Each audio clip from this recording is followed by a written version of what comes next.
Welcome to week 1 of recruitment, selection, and personnel planning. Today we're going to review 2 key concepts covered in chapter 1. Open your textbook to page number 6 and look at figure 1-1 showing a flow chart of the staffing process. I'm going to review this information and then I'm going to discuss the 7 components of strategic staffing located in table 1-1 on page 7. You should have had time to open your textbook to page 6. Here you will see sourcing and recruiting, selection, and onboarding on top of the figure 1-1. You will also see applicant, human resources department, and hiring manager on the left side of figure 1-1. Let's review this information. First, the hiring manager is the person who notifies human resources that they have an open job and need to have it advertised. They complete a job requisition, and when human resources receives the job requisition, they review the job description to ensure it's up to date. If it is old, human resources may decide to conduct a job analysis in order to update the job description so it shows the correct duties and responsibilities and the correct information concerning specifications of the person they are looking for to fill this open position. Once everything is up to date, human resources will advertise the position and applicants will apply for this position. Generally, there are filter questions to help eliminate those applicants that do not meet the minimum qualifications for the job. For example, the recruitment ad specifies 5 years of experience and the applicant only has 2.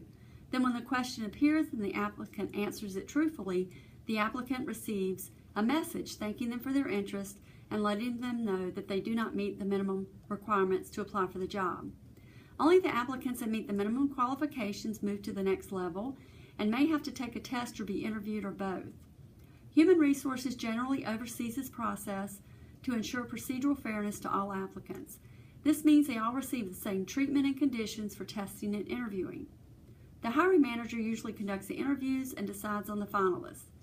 The hiring manager will make the conditional job offer to the person who applied and they become the job candidate. Conditional means that if the background check, drug testing, or any other check is made and is good, then the person has the job. If not, the person does not get the job. Information concerning the finalists is given to Human Resources.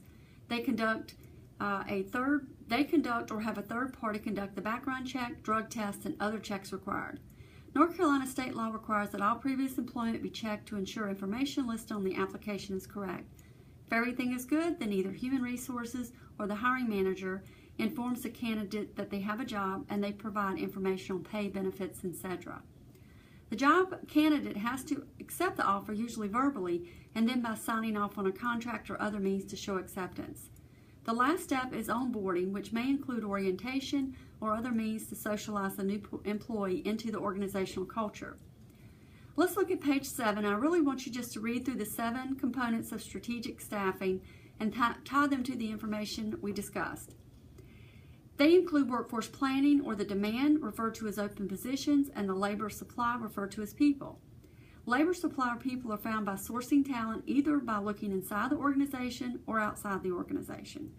This is done through recruitment, the selecting the talent, like we discussed above, and acquiring the talent when the candidate accepts the job, and deploying the talent when they are placed in the job. Lastly, retaining the talent by keeping employees engaged and committed to the organization. I hope this video has helped you with 2 key concepts for chapter 1, the staffing process, and 7 components of strategic staffing.